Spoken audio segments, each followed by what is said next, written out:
नमस्कार जोहर, स्वागत करता हूं आप सभी का आपके अपने YouTube चैनल आज़ाद जेपीएससी एकेडमी पर। देखिए आज यहां पे मैं लाया हूं आप सभी के लिए कंप्यूटर का सुपर टेस्ट सीरीज नंबर 3।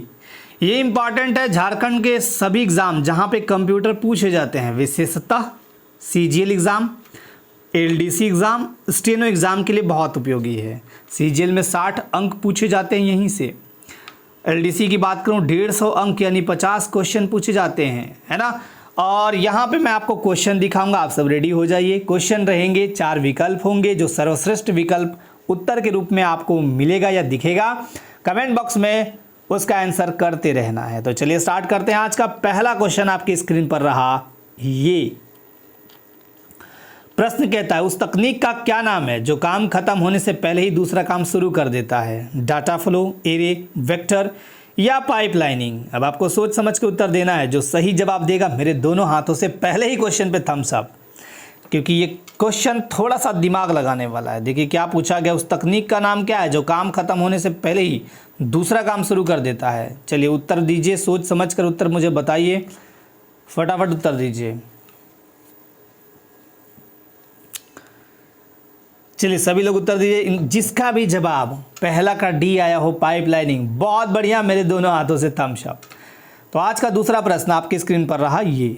एक कंप्यूटर में कार्य करते समय कौन सी मेमोरी का प्रयोग होता है? आपने वीडियोस अगर देखे होंगे तो ये यहाँ पे गलती नहीं करेंगे, बिल्कुल आप कंफर्म होकर आंसर दे पाएंगे।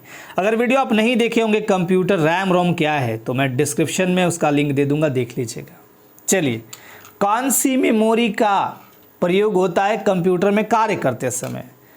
बहुत बढ़िया जवाब जो उत्तर दे दिए हैं अभी तक, बाकी जो नहीं दिए देखिए यहाँ पे उत्तर होगा ए, बहुत बढ़िया। रैम का फुल फॉर्म क्या होता है? Random access memory, random access memory. और ये होता है एक वोलेटाइल मेमोरी। वोलेटाइल मेमोरी आज मैं थोड़ा याद भी करवा देता हूँ, राइट। Volatile memory. अब वोलेटाइल मेमोरी का मतलब हिंदी में क्या बोलेंगे इसे आप? ये परिवर्तनशील। परिवर्तनशील मतलब कि जो बदल जाए, है ना, परिवर्तनशील। जैसे आप कहते हैं ना कि मैं भुला गया या भूल गया, तब भूला गया, ऐसे याद रखिएगा, ठीक है। इसको हम बोलते हैं अस्थायी मेमोरी। जो आप भूलते हैं वो क्या परमानेंट होता है? नहीं, जो चीज़ें आप भूल गए वो अस्थायी है, लेकिन जो आप परमानेंट, जैसे आपका नाम याद है आपको, तो वो अस्थायी है, वो रॉम में चला गया। रॉम का मतलब होता है, फुल फॉर्म होता है रीड ओनली मेमोरी। ये अस्थायी मेमोरी होता है, कौन? रॉम। लेकिन रैम क्या होगा? रैम होगा अस्थाई, रैम होगा परिवर्तनशील, रैम होगा वोलेटाइल मेमोरी। बहुत बढ़िया जवाब, 2 का जिन्होंने उत्तर दिया है ए। तीसरा प्रश्न थोड़ा ध्यान से देखिएगा। CPU में ALU का कार्य है प्राइमरी मेमोरी से डाटा का स्थानांतरण, प्रोग्राम को लोड करना, लॉजिकल ऑपरेशन करना, प्रोग्राम को डिकोड करना, राइट। CPU जिसे हम कहते हैं सेंट्रल प्रोसेसिंग यूनिट, जिसे हम कहते हैं केंद्रीय प्रसंस्करण इकाई, ये कंप्यूटर का ब्रेन होता है, मेन पार्ट। इसी में आता है 3 भाग। CPU के 3 भाग कौन कौन होते हैं? CPU के 3 भाग कौन कौन होते हैं? एक CU होता है, एक ALU होता है, एक रजिस्टर होता है। चलिए बहुत बढ़िया, या मेमोरी यूनिट कह लीजिए। बहुत बढ़िया जवाब, जिनका 3 का उत्तर आया है, ALU arithmetic and logical unit. बहुत बढ़िया, लॉजिकल ऑपरेशन करना, जिनका 3 का C उत्तर आया, बहुत ही शानदार। आज का चौथा प्रश्न आपकी स्क्रीन पर रहा ये। कंप्यूटर में लगे अन्य उपकरण या प्रिंटर द्वारा उत्पन्न ध्वनि कहलाती है वाइड नॉइज। नॉइज मतलब साउंड, जो शोरगुल होता है। वाइट नॉइज या नॉइज जो लिखा है उसका मीनिंग समझ लीजिएगा, और बाकी उत्तर दीजिए आप लोग सोच समझकर। साइड नॉइज या राइट नॉइज। कंप्यूटर में लगे अन्य उपकरण या प्रिंटर द्वारा जो उत्पन्न ध्वनि है वो कहलाती है।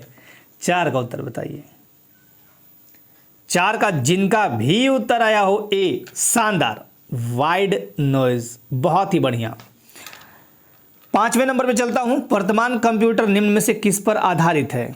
US कैलेंडर पर, ग्रेगोरियन कैलेंडर पर, ग्रीक कैलेंडर पर या UK कैलेंडर पर? देखिए ये प्रश्न बहुत ही सुपर प्रश्न है, और ये सुपर मैं इसलिए कह रहा हूं क्योंकि आप मोबाइल भी यूज करते हैं तो उसमें आपका डेट टाइम वगैरह वगैरह होता है। तो ये किस कैलेंडर पर आधारित है ये आपको बताने हैं। 5 का उत्तर जो सही देगा मेरे दोनों हाथों से डबल थम्स अप। कंप्यूटर निम्न में से किस पर आधारित है? बहुत बढ़िया शानदार जवाब, जिनका उत्तर आया हो सही।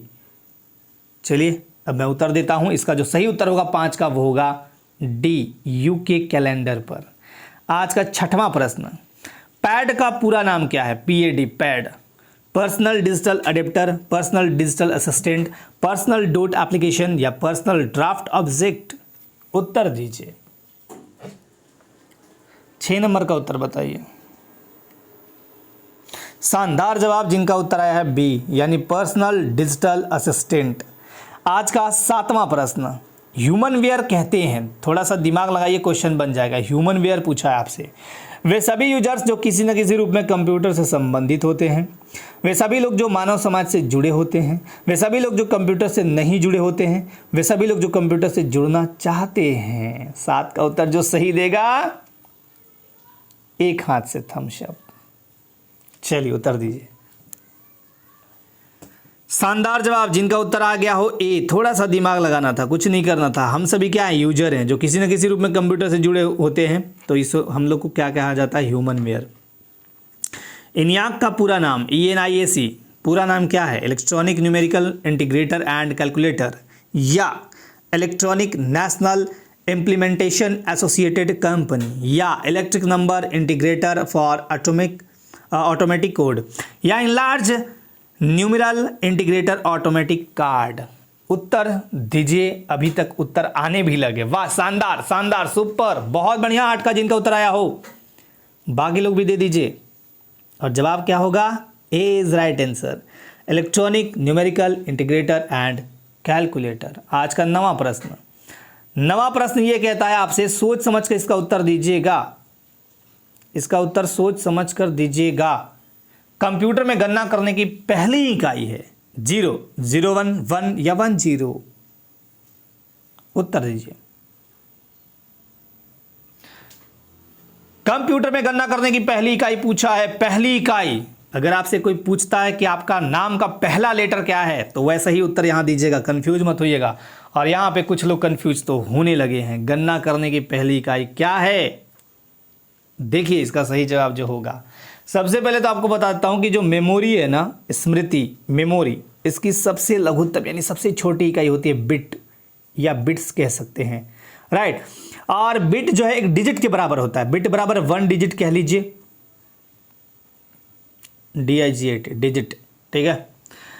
वो या तो 0 होगा या तो 1 होगा, राइट। इसी को हम बाइनरी डिजिट या बिट कहते हैं। लेकिन उत्तर होगा ए। बहुत शानदार, पहले 0 से स्टार्ट करेंगे, यानी पहली यूनिट कौन सी होगी? 0 होगी, जिनका उत्तर ए। मेरे दोनों हाथों से थम्स अप, शानदार जवाब। आज का 10वां प्रश्न, निम्नलिखित में से कौन सी कंप्यूटर की भाषा नहीं है? ये तो कोई गलती मत कीजिएगा, इसमें गलती की गुंजाइश भी नहीं है ना। ये बहुत सिंपल सा प्रश्न है। बेसिक जावा सुमात्रा फोर्ट्रॉन इसमें बहुत ज़्यादा टाइम नहीं दूंगा। जिनका भी उत्तर सी, बहुत बढ़िया, सुमात्रा। ये तो है, ये भी है, जावा भी है, फोर्ट्रॉन भी है, ये सब भाषा है, बाकी सुमात्रा भाषा नहीं है। आज का 11वां क्वेश्चन, बाइनरी कोड में संख्या 7 लिखी जाती है। जिसको भी बाइनरी कोड मैंने सिखाया है वो आराम से क्वेश्चन को देखिए और आराम से उत्तर को लिखिए। थोड़ा टाइम देता हूं, निकालिए आप लोग, क्योंकि ये निकालने वाला क्वेश्चन है। निकाल लीजिए एक बार, निकालिए, वेट करता हूं।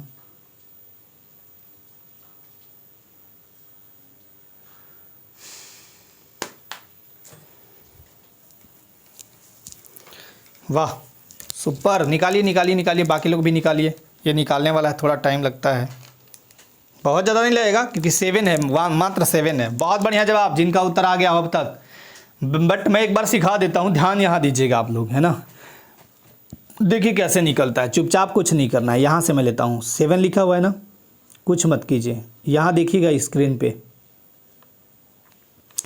2 से भाग देना है आपको। जब भी बाइनरी कोड में लिखा जाता है उसको निकालना होता है, 2 से भाग दीजिए। कितना बार जाएगा? 2 तिया 6, 3 बार गया, शेष बचा 1। शेष यहाँ लिखते हैं, रिमाइंडर यहाँ लिखते हैं, फिर 2 से दीजिए। कितना बार जाएगा? 2 एकाम 2, शेष कितना बचा? 1। इस चीज़ को ऐसे नीचे से ऊपर की ओर लिखते हैं, यानी पहला वाला ये होगा 1, फिर ये 1, फिर ये 1, तो यानी 1 1 1, इसका ये नीचे 2 हो गया आंसर। जिनका भी आंसर बी आया है, बहुत बढ़िया, शानदार जवाब। फिर से एक बार, 7 जो भी आपका नंबर निकालने के लिए देगा लिख दीजिए। यहाँ इससे भाग 2 से, हमेशा 2 से देना है। जितना बार जाएगा लिख दीजिए, जितना रिमाइंडर बचेगा इधर लिखिए, फिर ये दिए रिमाइंडर जो बचा फिर इधर से इधर लिख दीजिए, वही उत्तर हो जाएगा आपका। तो यहाँ पे देखिए जिनका भी उत्तर आया हो 111, बहुत बढ़िया, शानदार जवाब, थम्स अप। 12वें प्रश्न की तरफ चलते हैं। 1024 बाइट्स खाली स्थान है 1 GB के, 1 KB के, 1 MB के या 1 बाइट के। अब इसमें तो आप लोग बता ही दीजिएगा, बताइए उत्तर, 12 का उत्तर दीजिए। 1024 बाइट्स है,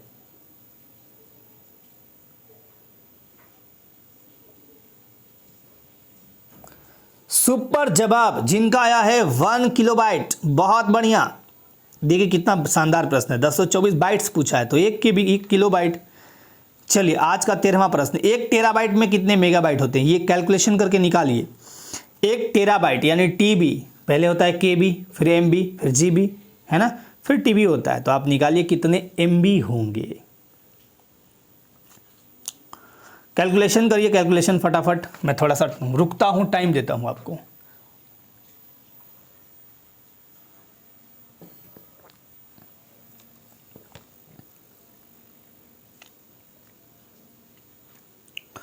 वाह, शानदार जवाब, जिनका भी 13 का उत्तर आया हो A, 13 का जिनका भी शानदार उत्तर आया हो A, बहुत बढ़िया।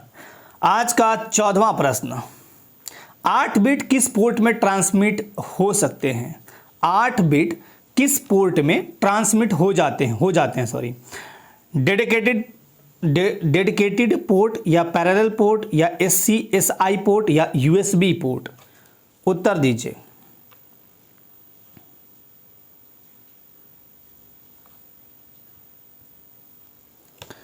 चौदह का उत्तर बताइए। 8 बिट जो होगा ना वो होगा B उत्तर, पैरेलल पोर्ट, बहुत बढ़िया, जिनका उत्तर आया हो B। आज का 15वां प्रश्न, 1 बाइट की लंबाई होती है, 1 बाइट की लंबाई होती है, देखिए कितना सिंपल सा प्रश्न है, लेकिन थोड़ा सा आपको यहां कंफ्यूज करेगा। 2 बिट्स, 4 बिट्स, 8 बिट्स या 15 बिट्स, 1 बाइट की लंबाई होती है, 15 का उत्तर बताइए।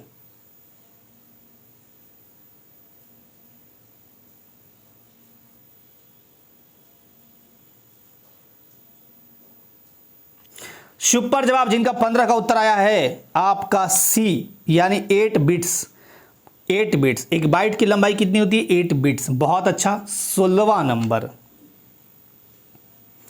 स्टोरेज स्थान पर नाम और नंबर को प्रयोग करने को कहते हैं, क्या कहते हैं, स्टोरेज स्थान पर नाम और नंबर का होगा प्रयोग करने को कहते हैं, बाइट, बिट, एड्रेस या फाइल, उत्तर दीजिए 16 का।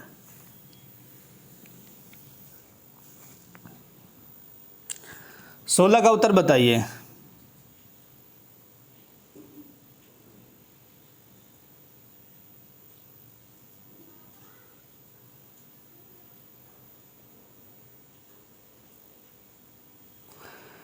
सुपर जवाब, जिनका उत्तर है 16 का C, बहुत बढ़िया। स्टोरेज स्थान पर नाम और नंबर को प्रयोग करने को हम एड्रेस कहते हैं। आज का 17वां प्रश्न, कंप्यूटर में किसी शब्द की लंबाई किससे मापते हैं, किसी शब्द की लंबाई मापना हो तो बाइट से मापेंगे, MM से मापेंगे, फीट से या KG से। ये तो एकदम सिंपल सा प्रश्न है और बहुत आसान जवाब है इसका, दीजिए जवाब, इसमें तो गलती नहीं करेंगे, मुझे पता है आप सब।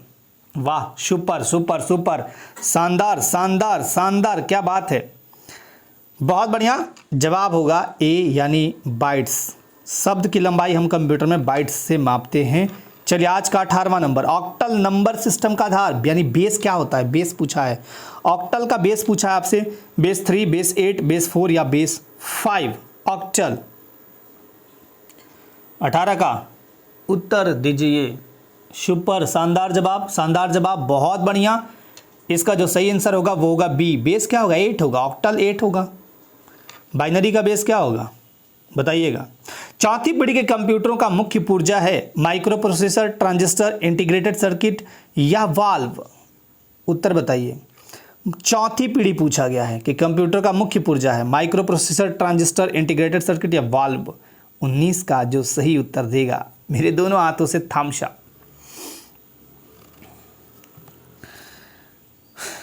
देखिए यहाँ पे कुछ लोग गड़बड़ उत्तर दे रहे हैं, गलत उत्तर दे रहे हैं, वाह शानदार, जिनका उत्तर आ गया हो सी, इंटीग्रेटेड सर्किट। अब आईसी चिप्स जो बने होते हैं वो किसके बने होते हैं? सिलिकॉन। आईसी चिप्स किसके बने होते हैं? सिलिकॉन। और सिलिकॉन वैली कहाँ है? तो आप कहेंगे बेंगलुरु में। बेंगलुरु ये है आपका कर्नाटका की राजधानी बेंगलुरु। और बेंगलुरु को बोलते हैं भारत की आईटी राजधानी, आईटी इंफॉर्मेशन टेक्नोलॉजी की राजधानी, भारत की आईटी राजधानी बेंगलुरु। बहुत बढ़िया, ये पूछा जाता है प्रश्न। आज का 20वां प्रश्न, डेस्कटॉप छपाई के लिए आमतौर पर किस प्रिंटर का प्रयोग किया जाता है? डेस्कटॉप छपाई के लिए आमतौर पर हम किस प्रिंटर का प्रयोग करते हैं? Daisy wheel printer, dot matrix printer, laser printer या इंकजेट प्रिंटर? 20 का उत्तर दीजिए।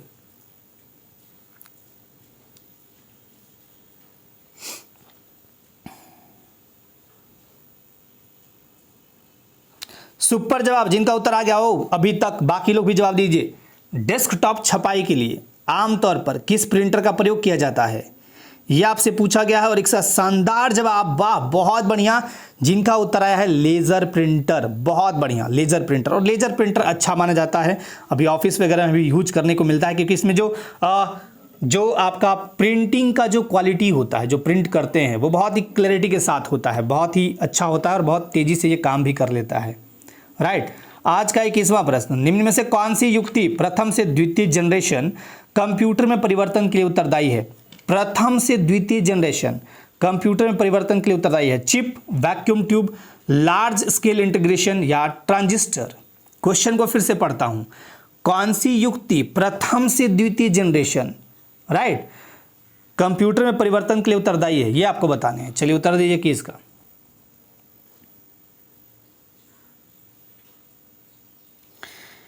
इक्कीस का जिनका भी उत्तर आया हो बहुत बढ़िया, बाकी लोग भी दीजिए। बहुत शानदार, D is right answer, transistor. बहुत बढ़िया, थम्स अप। 22वां नंबर पे चलता हूं, कंप्यूटर की प्रोसेसिंग स्पीड पर घटाया या बढ़ाया जा सकता है? यहां पे होना चाहिए कंप्यूटर की प्रोसेसिंग स्पीड घटाया या बढ़ाया जा सकता है, कैसे? Turbo switch, bridge, micro processor या कीबोर्ड? ये उत्तर दीजिए आप। कंप्यूटर की प्रोसेसिंग स्पीड घटाई बढ़ाई जाती है, कैसे? बताइए, उत्तर दीजिए, उत्तर दीजिए, उत्तर दीजिए। वाह बहुत बढ़िया, जिनका उत्तर 22 का आया हो बी, बहुत शानदार, ब्रिज, है ना। आज का 23वां प्रश्न, उस पीसी प्रोडक्टिविटी टूल, पीसी मतलब यहां पर्सनल कंप्यूटर मत समझिएगा, उस पीसी यानी प्रोडक्टिविटी टूल को खालिस्तान कहते हैं जो रॉ और कॉलम में व्यवस्थित डाटा को मैनिपुलेट करता है। उस प्रोडक्टिविटी टूल को क्या कहेंगे हम, जो रॉ और कॉलम में व्यवस्थित डाटा को मैनिपुलेट करता है? Spreadsheet, word processing document, presentation mechanism, excel sheet? उत्तर दीजिए।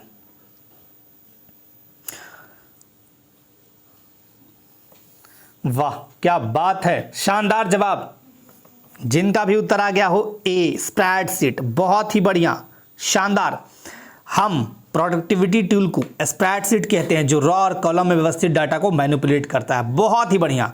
आज का 24वां प्रश्न थोड़ा मिलाना है और मैं इसे थोड़ा जूम आउट करता हूं, अब एक बार इसे अच्छे से मिला लें। चलिए मिलाइए, मैं टाइम देता हूं, आराम से एकदम मिलाइए, निश्चिंत होकर मिलाइए। सूची 1 को सूची 2 से मिलाना है। द्वितीय पीढ़ी माइक्रो प्रोसेसर, चतुर्थ पीढ़ी इंटीग्रेटेड चिप, तृतीय पीढ़ी कृत्रिम बुद्धिमत्ता, 5वीं पीढ़ी ट्रांजिस्टर। मिलाइए इसको, चलिए मिलाइए।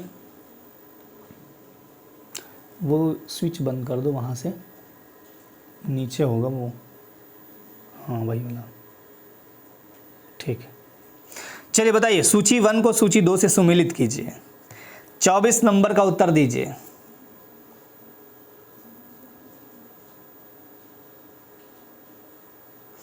वाह बहुत बढ़िया, जिनका भी जवाब आया हो बाकी लोग भी दीजिए, बाकी लोग भी दीजिए उत्तर। देखिए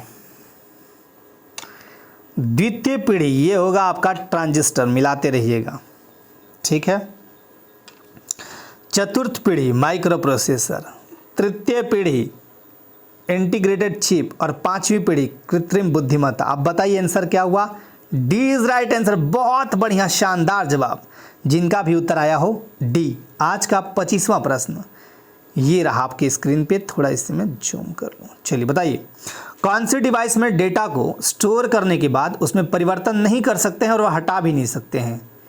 किस डिवाइस में बताना आपको, floppy disk, hard disk, tape drive या सीडी रोम? उत्तर दीजिए। हम डाटा को स्टोर करेंगे बट उसमें परिवर्तन या हटा नहीं सकते हैं, वो ऐसा कौन सा डिवाइस है? शानदार जवाब। जिनका उत्तर आ गया हो बहुत बढ़िया, बाकी लोग भी उत्तर दे दीजिए। इसका जो सही जवाब होगा वो होगा सीडी रोम। रोम क्या होता है पहले ये समझिए, सीडी तो छोड़ दीजिए। रोम होता है रीड ओनली मेमोरी। कंप्यूटर में जैसे आप मोबाइल ऑन करते हैं तो आपका जो सैमसंग या ये कहते वीवो या रियलमी जो भी आता हो, ये सब उसका फीड होता है, वो रोम होता है, उसे आप डिलीट नहीं कर सकते हैं, राइट। तो ये सारी चीज़ें हैं। तो रोम, सीडी रोम जो होगा वो परिवर्तन या हटा नहीं सकते हैं आप। आज का 26वां प्रश्न, इम्पैक्ट प्रिंटर में प्रयोग की जाती है, ये उत्तर दीजिएगा सोच समझकर। इलेक्ट्रोमैग्नेट या solenoid mechanism, thermal technology, video technology या ये सभी इम्पैक्ट प्रिंटर पूछा गया है। चलिए उत्तर दीजिए। 26 का उत्तर बताइए, उत्तर बताइए, उत्तर बताइए। वाह बहुत बढ़िया, super super super super super super. कुछ लोग गलत गलत, सुपर, बहुत बढ़िया बहुत बढ़िया, शानदार जवाब। जिनका उत्तर आया डी, ये सारे होंगे, राइट। ये इलेक्ट्रोमैग्नेट होगा, थर्मल टेक्नोलॉजी, वीडियो टेक्नोलॉजी, बहुत बढ़िया। ये होगा इम्पैक्ट प्रिंटर में प्रयोग हम करते हैं। 26 के बाद 27 नंबर, सीपीयू की यानी कंप्यूटर के ब्रेन की गति को मापा जाता है, क्लॉक गति, डीपीआई, आईपीसी या वीडियो रेजोल्यूशन? बताइए।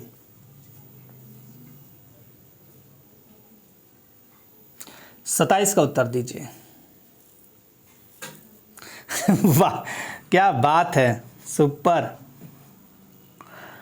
देखो 27 का जिनका भी उत्तर आया हो ए, बहुत बढ़िया। क्लॉक गति, सीपीयू की गति को मापा जाता है क्लॉक गति। चलिए अगला 28 नंबर, मशीनी लैंग्वेज के कौन कौन से 2 हिस्से होते हैं? मशीनी लैंग्वेज पूछा गया है, हिंदी और अंग्रेजी, और प्राइमरी और सेकेंडरी, कमांड और ऑपरेंड, और हार्डवेयर और सॉफ्टवेयर। मशीनी लैंग्वेज के कौन कौन से 2 हिस्से होते हैं? सॉरी, मशीनी लैंग्वेज के, हाँ। चलिए उत्तर दीजिए 28 का। जिनका भी उत्तर आ रहा हो, कुछ लोग गलत उत्तर दे रहे हैं देखिए यहाँ पे, लेकिन जिनका भी उत्तर आ गया हो अभी तक तक तक, सी इज राइट आंसर, कमांड और ऑपरेंड। आज का 29वां प्रश्न, निम्नलिखित में से कौन सी मेमोरी डिवाइस है? मेमोरी डिवाइस पूछा गया है, फ्लॉपी डिस्क, सीआरओ, प्रिंटर या बिट? आपसे पूछा क्या है? Memory device. क्या बिट मेमोरी डिवाइस है? सीआरओ को नहीं पता, ठीक है। प्रिंटर मेमोरी डिवाइस है? नहीं है। लेकिन फ्लॉपी डिस्क की अभी चर्चा हुई थी मेमोरी में, आप ध्यान दीजिए। तो ये 29 का राइट आंसर क्या होगा? A is right answer. जिनका भी आया बहुत बढ़िया। और आज का अंतिम प्रश्न और 30वां प्रश्न, वह युक्ति जिसके द्वारा आंकड़ों को टेलीफोन के माध्यम से बाइनरी सिग्नलों की सहायता से भेजा जाता है को खाली स्थान कहते हैं, क्या कहते हैं? और ये मैंने वीडियो में बताया भी है, पढ़ाया भी है आपको। क्या बोलते हैं? मोडेम, मॉनिटर, माउस या ओसीआर? सोच समझ कर उत्तर दीजिएगा। वाह शानदार जवाब। देखिए बहुत बढ़िया। यहाँ से हम ना आंकड़ों को टेलीफोन लाइन के माध्यम से भेजेंगे और वहाँ से फिर प्राप्त करते हैं, इसको हम बोलते हैं मोडेम, मॉड्यूलेटर, डीमॉड्यूलेटर। बहुत बढ़िया। तो ये थे आपके 30 प्रश्न, और फिर आपके टेस्ट सीरीज ये चलते रहेंगे, है ना। और अपनी तैयारी में आप लोग आगे बढ़ते रहें। जिस भी एग्ज़ाम की तैयारी में लगे हुए हैं, बहुत अच्छा लगता है कि आप लोग टेस्ट में शामिल होते हैं। तो आप सभी को एक बार बहुत बहुत धन्यवाद। आज के लिए आप सबको बहुत बहुत धन्यवाद। अपनी लाइफ में स्वस्थ रहिए, मस्त रहिए, व्यस्त रहिए। जय हिंद।